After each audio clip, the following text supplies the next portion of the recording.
답게 살아가는 우리 모두가 되기를 소원합니다. 많은 성도들이 교회의 이상적인 모습을 사도행전에 기록된 초대교회의 모습에서 찾습니다.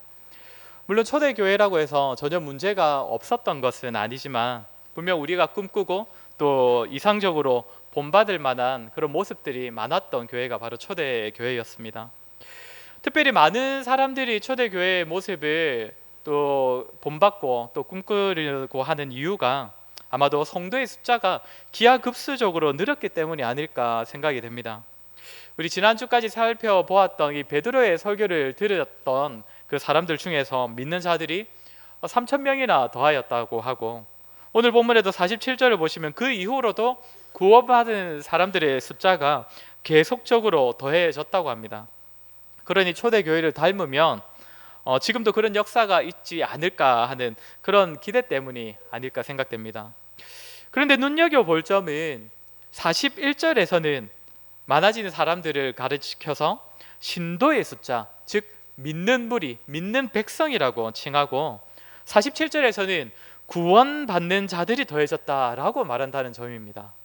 그러니까 초대교회 때 몰려들었던 많은 사람들은 믿는 사람들이었습니다. 왜 이 말씀을 드리냐면 초대교회 시대 이후로도 교회사에 기록될 만한 부흥의 시대가 몇 번 있었습니다. 그중 대표적인 때가 18세기 대부흥운동, 대부흥시대라고 할 수 있는 그때인데, 그때 상당히 많은 숫자가 많은 사람들이 교회로 몰려왔다고 합니다. 그런데 누군가가 그 시대의 교회의 통계를 내어보니 그 부흥시대에 모인 그 사람들 중에서도 말 그대로 부흥시대라고 하는데도 믿는 사람들의 숫자가 퍼센트로 따지면 60%였다고 합니다. 기독교 역사의 한 획을 그었던 그 부흥시대에도 따지고 보니 교회에 몰려들었던 많은 사람들 중에서 정말로 믿는 사람들은 60%에 불과했고 나머지 40%는 허수였다는 것이죠.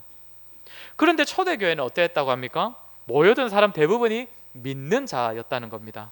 모여들어서 믿게 되었든 아니면 복음을 먼저 받아서 믿고서 교회로 모였던, 어쨌든 믿는 자들이 모였었고, 그렇게 모인 자들이 같은 믿음으로 교회 공동체를 세웠고, 그렇게 세워진 공동체가 우리가 잘 아는 초대교회의 모습으로 드러났던 것입니다. 이런 점에서 성경이 말하는 부흥은, 교회의 부흥은 단지 모이는 사람의 숫자의 많음을 의미하는 것이 아니라는 것을 우리가 알 수 있습니다. 정확하게는 믿는 자들이 많아지는 것입니다. 더 정확하게는 믿음대로 살고 복음에 헌신하는 자들이 함께 교회를 세워갈 때에 오늘 본문에 기록된 이 모습으로 초대교회가 세워졌던 것이고, 그렇게 세워진 교회에 믿는 자들이 점점 많아지는 역사가 함께 있었다는 것입니다. 오늘 우리 교회에 이 시간에 대략 한 50여 분이 모였던 것 같은데, 교회의 등록 숫자가 많아지는 것이 아니라 정말 우리 교회에도 믿는 자들의 숫자가 많아지기를 소원합니다. 믿는 자들이 함께 믿음대로 살고 믿음으로 하나님 나라에 헌신하고 또 함께 아름다운 교회 공동체를 이루어 갈 때에, 그때에 점점 살이 붙는 것입니다. 성도들을 통해 참다운 신앙 공동체가 세워질 그때에 또 다른 믿는 자들이 세워지고, 그렇게 점점 살이 찌듯이 교회가 세워지는 것입니다. 살이 찐다는 표현이 별로 반가운 표현은 아니지만, 그렇게 교회의 확장이라는 것은 한순간에 막 2명, 3명 몸집이 불어나는 것이 아니라 점점 조금씩 살이 찌듯이 그렇게 세워져 가는 것입니다. 그렇게 우리가 주목할 것은 초대교회에 많은 사람들이 몰려왔다는 그 사실을 우리가 주목할 것이 아니라 믿는 자들이 함께 세웠던 교회의 모습입니다. 저는 우리 교회에도 초대교회와 같은 역사가 있기를 원하는데, 그저 3,000명씩 몰려오는 이런 역사를 원하는 것이 아닙니다. 초대교회 성도들이 힘썼던 모습, 그 성도들이 세운 교회의 모습을 우리 교회가, 그리고 저와 여러분들이 닮아가기를 소원합니다. 그리하여 참 교회다운 공동체, 믿는 자들의 그 공동체가 세워져서 우리 교회 공동체를 통하여 또 다른 믿는 자들이 더하여지는 은혜가 있기를 소원합니다. 그렇다면 당시 교회의 모습이 어떠했는가? 42절이 그 교회의 모습을 한 문장으로 요약해서 말해주고 있고, 이제 43절부터 47절까지는 이 42절의 내용을 조금 더 상세하게 풀어서 기록한 것이라고 보면 되겠습니다. 우리 42절을 같이 한번 읽어보도록 하겠습니다. 42절입니다. 그들이 사도의 가르침을 받아 서로 교제하고 떡을 떼며 오로지 힘쓰니라. 여기서 마지막에 오로지 기도하기를 힘쓰니라 라고 하는데, 기도만 오로지 힘썼다는 의미가 아니라 이 문장에서 말하는 이 모든 것들을 오로지 힘썼다는 그런 의미입니다. 여기서 오로지 힘썼다는 문장의 의미는 지속적으로 그 일들을 했다는 의미입니다. 계속적으로 자신의 삶에서 계속적으로 이 일들을 계속 했다는 것인데, 그러면 초대교회 성도들이 무엇을 그렇게 계속적으로 했느냐면, 가장 먼저는 사도의 가르침을 받는 일을 계속적으로 했다고 합니다. 이 내용은 상당히 중요한 내용입니다. 이 시대가 어떠한 시대입니까? 성령의 시대입니다. 부흥과 성령의 시대라고 할 수 있는 그런 시대입니다. 그런 시기에도 처음 모인 그 성도들은 단 한순간도 사도들의 가르침이 필요 없다고 여긴 적이 없었다는 것입니다. 오래 신앙생활 하신 분들은 다들 잘 아시겠지만, 이 성령의 시대, 뭔가 부흥의 시대라고 하면 항상 조금은 좀 극단적인 은사주의자들이 항상 많이 일어났습니다. 기적과 눈에 띄는 은사와 또 예언 같은 것들이 반드시 필요한 것처럼 여기고, 그것을 강조하는 사람들이 항상 많이 있었습니다. 오늘 본문도 보시면 43절을 한번 보십시오. 43절도 우리 같이 한번 읽겠습니다. 시작.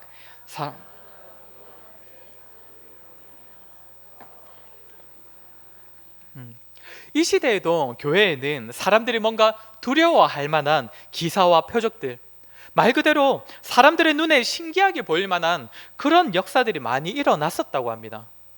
이런 일들이 수없이 많이 일어났음에도 사람들은 그 기적을 주목하기보다 그 기적을 본질로 여기는 것이 아니라 사도들의 가르침에 더욱 주목했다는 것입니다. 당시에 많은 사람들이 성령의 내주하심을 경험하였고, 그리하여 예수 그리스도께서 성령을 통하여 각 사람 안에서 다스린다는 사실을 많은 사람들이 확인했습니다. 그렇게 각 사람의 마음판에 하나님의 율법이 새겨졌고, 사람마다 자신의 양심과 성령의 다스리심을 좇아서 성도로 살아갈 수 있게 되었습니다. 그러나 그것 때문에 사도들의 가르침이 더 이상 필요 없는 것처럼 여기지 않았다는 겁니다. 이제 내가 하나님을 만났고, 이제 내 안에 성령께서 직접 함께 하시고 역사하시니 이제 나 혼자서도 다 할 수 있다, 나 혼자서도 얼마든지 신앙생활 할 수 있다고 그렇게 여기는 것이 아니라, 성령의 역사를 경험한 자들이 사도들의 가르침을 지속적으로 받았다는 것입니다. 사랑하는 성도 여러분, 성령의 시대, 그리고 하나님께서 원하시는 그 부흥을 경험한 그 교회는 사도의 가르침을 받되 지속적으로 그 가르침을 받는 교회들이었습니다. 이적과 기사가 아니라 눈에 띄는 성장, 그런 것들을 그 자체를 좇았던 것이 아니라 사도들의 가르침을 따랐다는 것입니다. 한순간도 자신들이 가진 그 열심, 자신들이 받은 은혜, 자신들이 가진 그런 은사들을 좇았던 것이 아니라 사도들의 가르침을 자신들이 가지고 있는 그 무엇보다도 먼저 우선했다는 것입니다. 그러면 오늘날 우리의 모습이 어떠해야 하겠습니까? 사도들의 가르침을 잘 따랐다고 하니 오늘날은 목사의 말을 잘 따르면 되는 것이겠습니까? 물론 그렇게 적용을 해도 저는 손해볼 게 없긴 한데, 사도들의 가르침을 잘 따랐다는 그런 의미는 절대로 그런 의미가 아닙니다. 목사의 말을 잘 들어야 된다, 그런 의미가 아닙니다. 사도들이 활동했던 시대에는 어떤 시대입니까? 더 이상 예수님이 계시지 않았던 시대입니다. 그러니 어찌해야겠습니까? 복음을 듣기 위해서는 복음이라는 것은 결국 예수님에 관한 소식이니 사도들을 통하여서 예수님에 관한 이야기를 들어야 했습니다. 예수님께서 가르치신 내용들을 다 사도들을 통하여 전해 들어야 했던 것입니다. 그런데 오늘날 저와 여러분들에게는 예수님에 대한 이야기와 예수님의 가르치심과 또 예수님의 이야기와 예수님의 가르치신 그 내용들을 전했던 사도들이 가르쳤던 그 모든 내용이 이 신약 성경에 다 기록이 되어 있습니다. 그렇게 오늘날 저와 여러분이 사도들의 가르침을 받고 지속적으로 받는다는 그 말의 의미는 당연히 하나님의 말씀에 그 가르침을 지속적으로 받는다는 의미인 것입니다. 사랑하는 성도 여러분, 저와 여러분에게, 정말 우리 교회에 이렇게 말씀을 통해 사도들의 가르침을 지속적으로 받는 모습들이 풍성하게 있기를 소원합니다. 우리 교회 우리 모든 성도들이 하나님의 말씀을 통해 예수 그리스도를 만나고 예수님의 가르침을 지속적으로 받는 자들이 우리 모두가 되었으면 좋겠습니다. 예수님의 가르침의 의미를 깨닫기 위하여서 말씀을 더욱 가까이 하고 정말 그 말씀을 사모하는 마음이 우리에게 있었으면 좋겠습니다. 그리하여 말씀이 들려질 때에 하나님께서 그 순간을 통해 사도들에게 알려주셨던 그 말씀을 우리에게도 좀 알려주시고 깨닫게 하시고 우리에게도 들려주시고, 그런 정말 우리에게도 그 말씀을 통해 그들에게 임하셨던 그 성령님이 우리에게도 더욱더 힘차게 임하시기를 원하는 그 간절한 마음들, 그 마음에 소원이 있는 우리 모두가 되었으면 좋겠습니다. 이런 점에서 저는 정말 성도님들에게 저를 위해 또 우리 전도사님을 위하여서 우리 말씀 사역자를 위해 기도해 달라는 부탁을 정말 당당하게 그렇게 부탁을 드리고 싶습니다. 당당하다는 말과 부탁드린다는 표현이 좀 어울리지 않는 것 같긴 한데 정말 설교자들을 위하여서 여러분 기도해 주시기를 정말 부탁을 드립니다. 그러나 제가 예전에 몇 번 말씀드렸던 것 같은데 목사라는 사람이 저가 뭐 여러분보다 목사라고 해서 더 귀한 존재가 아니고 우리 하나님 앞에서는 결국 다 똑같은 성도입니다. 그러나 목사가 맡은 그 직분, 그 자리가 중요하기 때문에 저라는 사람이 여러분보다 귀한 존재라서가 아니라 정말 여러분들이 말씀을 사모하시고 강단에서 선포되는 그 말씀을 통해 하나님의 말씀을 듣기를 원하시고 누리기를 원하신다면 강단에서 선포되는 그 말씀을 위해 그리고 선포하는 선포자들을 위하여서 기도하셔야 된다는 것입니다. 목사가 부족할수록 그리고 여러분들이 말씀을 사모할수록 강단에서 들려지는 그 말씀을 위해 그리고 그 말씀을 선포하는 자들을 위하여서 계속적으로 기도하셔야 한다는 겁니다. 말씀이 들려지기를 위해서 기도하셔야 된다는 것입니다. 제가 이틀 전에 노예 신년 감사 예배를 제가 이 원장로님과 둘이서 같이 다녀왔습니다. 거기 가보니까 이 노회장이신 이 삼천포 교회 담임 목사님께서 거기서 이제 설교를 하시는데, 제가 예전에도 그 목사님의 설교를 몇 번 들어본 적이 있는데 그날따라 설교를 들어보니 이분이 이렇게 설교를 하셨나 하는 그런 느낌이 들더라고요. 그 설교 중에 뭔가 뭐 윤동주의 서시도 막 나오고 막 돈키호테 뮤지컬의 막 가사가 막 나오고 막 자기가 막 부르시기도 하시고 막 여러 가지 막 역사 위인들도 막 이렇게 인용하시고 제가 막 그 막 설교를 들으니까 굉장히 막 그렇게 이렇게 열정적으로 설교하시는 분이었나 싶더라고요. 나중에 이제 원장님과 식사를 하는데 장로님께서도 저한테 그 목사님은 매주 저렇게 설교를 하실까요? 이렇게 저한테 물으실 정도로 굉장히 열정적으로 이렇게 설교를 하셨습니다. 아무튼 제가 요즘에 뭔가 담임이라고 하시는 그 목사님들의 설교를 들을 기회가 있으면 제가 눈에 불을 켜고 굉장히 집중해서 보고 듣고 있습니다. 요즘에 저의 고민은 어쨌든 저의 부족함 때문에 우리 성도님들이 우리 하나님의 그 말씀의 풍성함을 누리지 못할까 봐 늘 노심초사하는 그런 마음이 있기 때문입니다.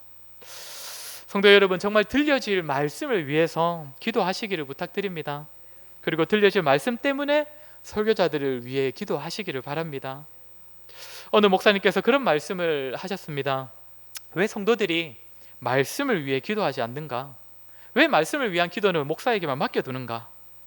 아마도 많은 성도들이 말씀이 얼마나 달콤한지를 맛보지 못했기에, 자신이 살아가는 삶에서 말씀이 얼마나 필요하고 위대한 능력이 되는지를 모르기에 말씀에 대한 간절함이 없기 때문이라고 그렇게 하시던데, 성도 여러분은 어떠십니까? 강단에서 선포되는 말씀은 이 자리에서만 우리에게 의미 있는 말씀이 아닙니다. 이 자리에 있는 동안에만 우리를 즐겁게 하거나 우리를 찔리게 하거나 우리를 감격시키는 그런 말씀이 아니라 선포되는 말씀이 다만 시작점이 되어서 한 주를 살아가는 우리의 삶을 지속적으로 인도하고 다스리고 죄로부터 우리를 지키는 말씀이 바로 이 자리에서 우리가 듣는 말씀입니다. 이 사실을 기억한다면 이 자리에 나오는 우리는 말씀을 위해 기도하지 않을 수가 없는 것입니다. 교회의 부흥은 말씀 사역의 부흥과 함께 시작됩니다. 믿는 자들의 수가 더하여지는 역사는 사도들의 가르침을 지속적으로 받고 그리하여서 예수님의 말씀 안에 지속적으로 거하게 될 때 시작되는 것입니다. 우리 교회가, 저와 여러분이 정말 어떤 자리에서든 말씀을 대할 때마다 하나님을 만나고 특별히 정하신 예배 때의 말씀을 위해 기도하고 그 말씀을 사모함으로써 하나님의 말씀 안에 거하기를 힘쓰고 또 그 말씀과 더불어 삶을 살아가는 저와 여러분이 되기를 주의 이름으로 간절히 소원합니다. 두 번째로 나타났던 모습은 42절에서 서로 교제하고 떡을 떼며입니다. 이에 대한 좀 더 구체적인 내용이 44절부터 46절인데 우리 44절부터 46절의 말씀도 우리 같이 한번 읽도록 하겠습니다. 44절부터 46절입니다. 시작. 믿는 사람이 다 함께 있어 모든 물건을 서로 통용하고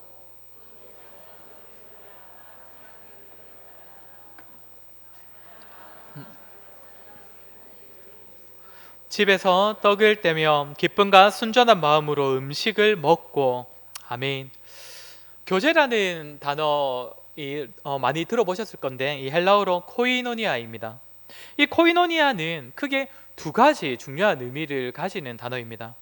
먼저는 아주 가까운 관계라는 의미입니다. 초대교회에는 하나님의 말씀을 들은 성도들 사이에 아주 친밀하고 가까운 관계가 맺어지기 시작했다는 것입니다. 예수님께서 뭐라고 하셨습니까? 누군가가 예수님께 와서 당신의 어머니와 당신의 동생들이 지금 당신께 나왔다라고 하니까 예수님께서 뭐라고 하십니까? 누가 내 어머니이며 누가 내 동생들이냐? 누구든지 하늘에 계신 내 아버지의 뜻대로 하는 자가 내 형제요 내 어머니시다. 이 말씀은 뭔가 비유로 다른 어떤 가르침을 가르치시려고 하신 말씀이 아니라 실제로 예수님께서 자신을 따르는 자들과 얼마나 깊은, 얼마나 가까운 관계로 그들을 부르시는지를 말씀하신 것인데 지금 이 초대교회 성도들 안에서 이 예수님의 말씀이 실제로 이루어지기 시작하는 것입니다. 하나님의 말씀을 함께 듣는 그 성도들이 말 그대로 새로운 가족 공동체를 이뤄가기 시작하는 것입니다. 성도들이 신앙생활을 하면서 성도의 교제를 놓치게 되면 그것은 거의 신앙생활의 절반을 잃어버린 것과 마찬가지입니다. 하나님께서 성도에게 베풀어 주시는 수많은 은혜와 복들은 성도들과의 교제 안에서 확인되어지고 때때로 성도들 간의 교제 가운데 그 은혜가 더욱 견고해지고 새로워지기도 하는데 이 성도들의 교제가 없으면, 성도들이 가까워지지 않으면 이러한 은혜가 일어나지 않는 것이고 그렇게 되면 성도가 점점 자라거나 새로워지는 변화를 경험할 수가 없게 되는 것이죠. 초대교회는 이 교제를 위하여서 성도들이 무엇을 했다고 합니까? 44절에는 믿는 사람이 다 함께 있어. 그리고 46절에는 성전에 모이기를 힘쓰고 또 집에서 떡을 떼며 실제로 함께 있는 시간을 많이 가졌다고 합니다. 부부가 함께하는 시간을 많이 가지면 무엇이 좋습니까? 그저 좋아하는 사람과 오래 같이 있을 수 있다는 그런 점만 좋은 점이 아니죠. 정말 부부의 교제 가운데 참 많은 것을 느끼고 깨닫고 서로를 통하여 배울 수가 있습니다. 단지 사이 좋을 때만이 아니라 때로는 안 좋은 시기를 겪더라도 시행착오를 통하여서 정말 깊은 관계를 배우고 또 누릴 수가 있습니다. 이것은 절대 지식을 쌓는 것으로 배울 수 있는 것이 아니죠. 성도가 서로 코이노니아로 가까워져야 하는 점도 다르지 않습니다. 성도는 새로운 가족입니다. 가족은 함께 만나야 합니다. 그래야 우리가 하나님과의 그 인격적으로 만나는 것을, 우리가 하나님과의 인격적인 만남을 굉장히 중요시 하는데 정말 그 인격적인 만남이 성도들 간에도 이루어져야 하는 것입니다. 때로는 자꾸 나를 넘어뜨리게 만들고 때로는 마음속으로 내가 정말 저 지체만 없으면 불편함 없이 이 공동체에서 하나됨을 이룰 수 있을 것 같은데 라고 생각되는 그런 성도를 보더라도 그런 사람과도 교제하고 그런 사람과도 하나됨을 이루기 위해 노력하고 그런 사람이 더 빛나도록 섬겨주고 그러면서 정말 교회가 죄인인 사람들의 모임이지만 성령의 다스림으로 또 성도들이 같은 말씀을 듣고 배우고 또 모이기를 힘쓰면서 모였을 때에 정말 죄인들끼리 마음 맞지 않는 사람들이 모였지만 서로를 향한 헌신과 희생과 사랑으로 하나됨을 이루고 그렇게 교회를 세워가는 모습, 이러할 때에 좀 아주 제한적이지만 우리는 교회를 통하여 하나님의 나라를 미리 맛볼 수가 있는 것입니다. 우리 교회에도 정말 이 성도의 코이노니아가 있었으면 좋겠습니다.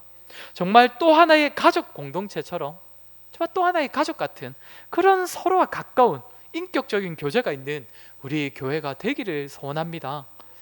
그리고 또 하나 코이노니아가 가지는 의미는 물질 나눔입니다. 코이노니아라는 단어는 본래 그 단어가 가지고 있는 그 의미 안에 물질을 나눈다라는 의미를 가지고 있는 단어입니다. 성도의 교제에는 특별히 물질 나눔이 있었다고 합니다. 오늘 본문에 이에 대한 내용이 곳곳에 있는데 서로가 교제할 때에 떡을 떼며 교제했다고 합니다. 그리고 또 재산과 소유를 팔아 각 사람의 필요를 따라 나누어 주었다고 합니다. 쉽게 말하면 재산은 부동산을 의미하고 여기서 소유는 현금, 동산을 의미합니다. 이런 것까지도 다른 사람들의 필요를 위해 팔아서 나누기도 했다고 합니다. 물론 오늘날에 이런 내용 문자 그대로 다 적용하기는 힘들 것입니다. 그러나 중요한 것은 초대교회 성도들의 친교회는, 그 성도들의 교제에는 물질의 나눔이 풍성하게 있었다는 것입니다. 이것이 믿는 자들이 세운 교회의 모습이고 부흥을 경험한 교회의 모습입니다. 사랑하는 성도 여러분, 한국 교회는 전반적으로 이 교제, 이 물질 나눔을 참 잘하는 편입니다. 대부분이 그렇게 잘한다고 인정을 합니다.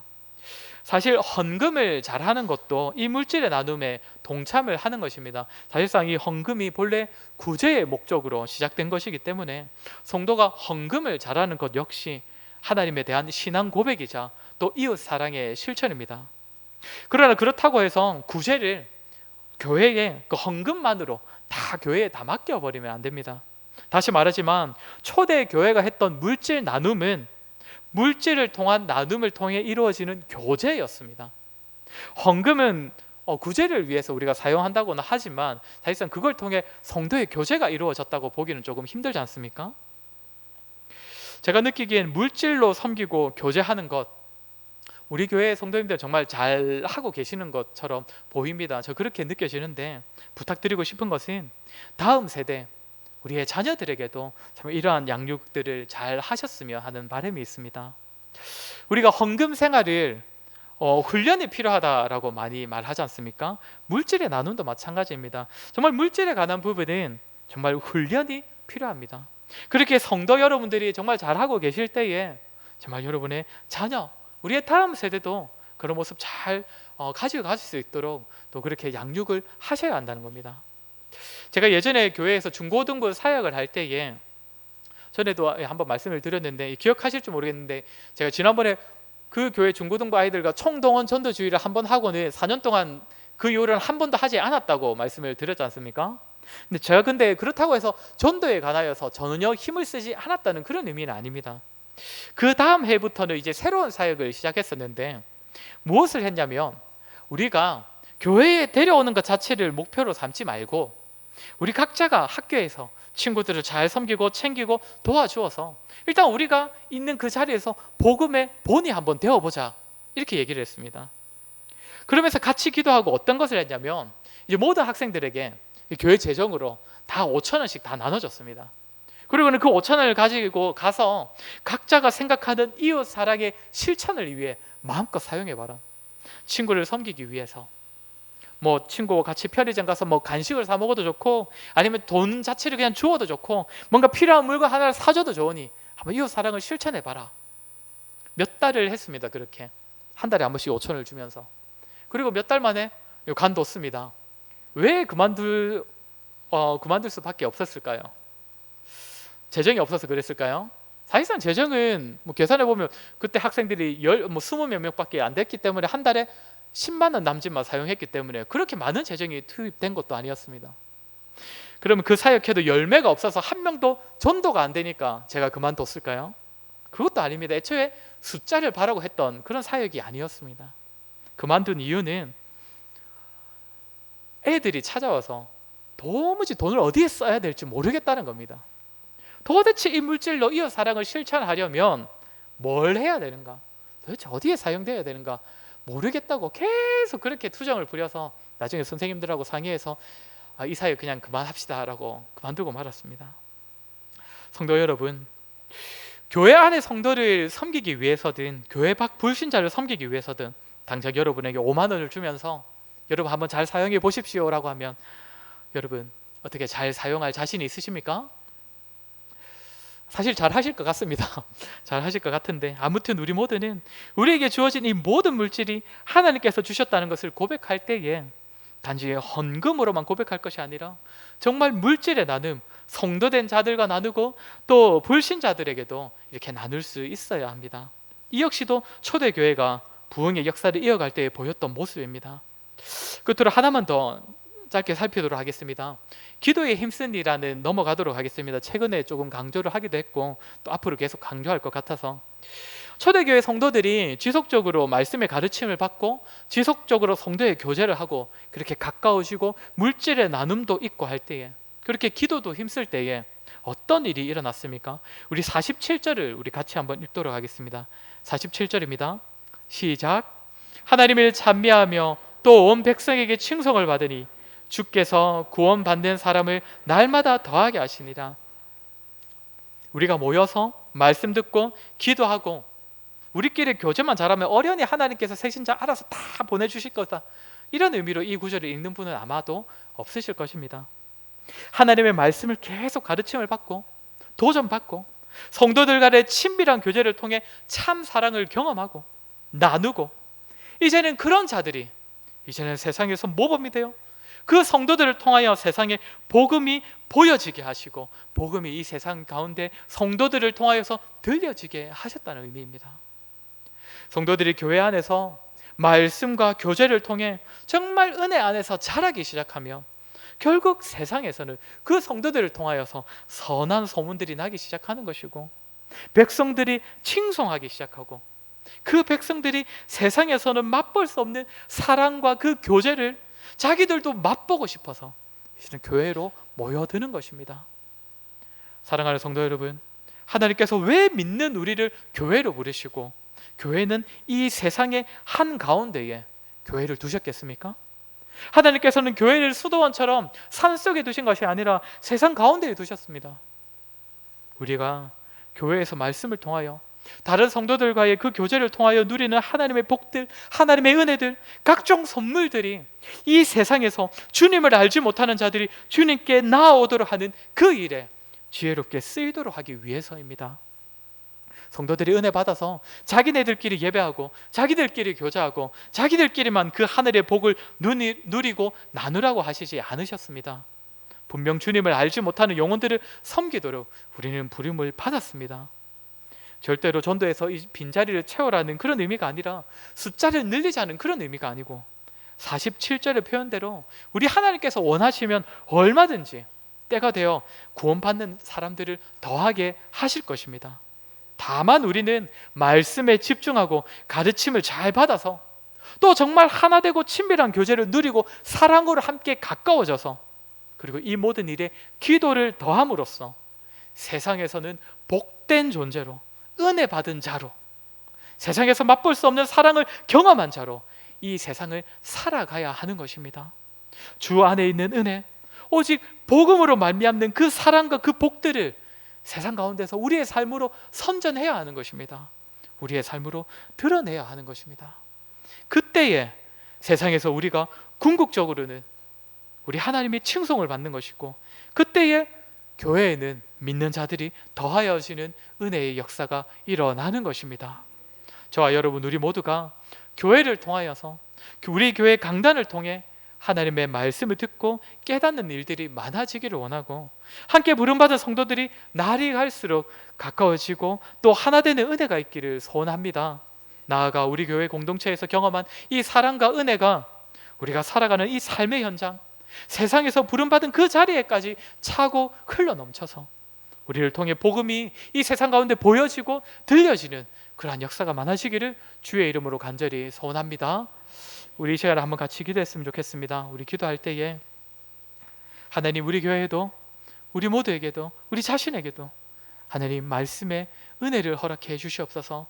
하나님께서 말씀을 들려주실 때마다 정말 저 사도들에게 말씀을 통해 깨달음을 주셨던 것처럼 우리에게도 그 깨달음을 허락하여 주시고 우리에게도 그 은혜를 허락해 주시옵소서. 그리하여서 정말 우리에게 말씀을 사모하게 하시고 정말 우리에게 말씀에 대한 간절함이 있게 하시고 강단의 선포대를 그 말씀을 기대하는 마음으로 기도하는 우리가 되게 하여 주시옵소서. 또한 하나님, 우리 교회의 성도들의 교제, 그 정말 참 코이노니아가 있는 우리 교회가 되게 하여 주시옵소서. 서로와 가까워지기 위하여서 힘쓰고 서로와 교제하기 위하여서 나의 것을 나누는 일들이 많아지는 우리 교회가 되게 하여 주시옵소서. 그리하여 우리 교회를 통하여서 이 땅 가운데 하나님께 받은 그 사랑과 은혜가 정말 충만히 흘러 넘쳐서 이 세상 가운데도 정말 좋은 소문이 많아지는 우리 교회가 되게 하시고, 그리하여서 또 믿는 자들이 많아지는 은혜의 역사도 우리 교회에 있게 하여 주시옵소서. 우리 이 시간 한번 들은 말씀을 기억하고 같이 기도하도록 하겠습니다. 기도하겠습니다.